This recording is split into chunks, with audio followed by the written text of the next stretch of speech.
Hi everyone, I'm Jackie Mags. Welcome here sa Kintaruka today. Today's message po para sa mga career sa Aries.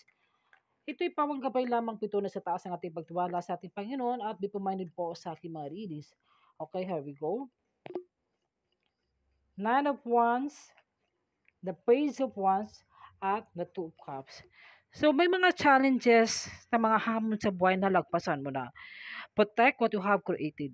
Be prepared at never give up. Hindi kayo nagsusuko, guys. Lumalapak kayo sa anong hamon sa buhay. Ask the guidance, Holy Spirit, lalo na sa ating Panginoon.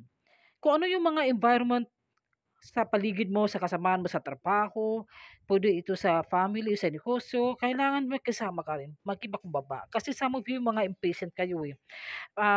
Mahilig din kayo sa mga pet lovers, some of you, pero minsan hindi niyo malagan kapag busy na kayo.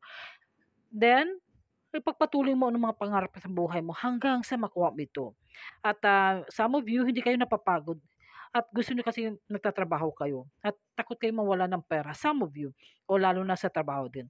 Focus lang daw kayo sa career at lalo na ikaw ay optimistic, may mga ugali kayo impatient, may mga news, exciting opportunities na dating sa inyo guys.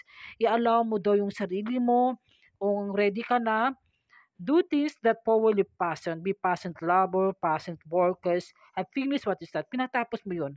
At some of you nagkaroon ng successful opportunity, maraming blessing na na-offer sa ng work. Nasa iyo na yun. At ano ka daw, stand up your ground. Be a good leader. Maganda yung flow ng blessing na darating sa inyo. Kung ano yung mga obstacles na nangyari sa iyo, malalagpasan mo yan. The two of cups, some of you, kayo po ay mapagmahal, mapagbigay. May mga pangarap ka na gusto mong tapusin yung bahay mo, ay sa ari-arian, lupa. Or some of you, may dumating ng person mo, soulmate connection, o hindi ka talaga nag-give up sa taong minamahal mo, some of you. Kayo po ay magkakaroon ng romantic encounter o pwede ito na-met mo na o sa social media o sa personal na gusto mo siyang kausapin pero parang nahihiya ka. Some of you na darating ng panahon na may pakita mo sa kanya, talagang hanga-hanga sa sayo, either ikaw ba o siya ba. Some of you magkakaroon at magkaayos din kayo sa relationship sa mag-asawa ba o pwede ito guys na may mga offer, marriage o some of you naman sa mga single dad, single mom, makakaroon ulit ng relationship. Yung iba naman separated o hiwalay, divorce, annulment, magkakaroon ulit ng panibagong love po. Yan po ang mga career sa mga aris at magtatagumpay ka. Thank you. Bye.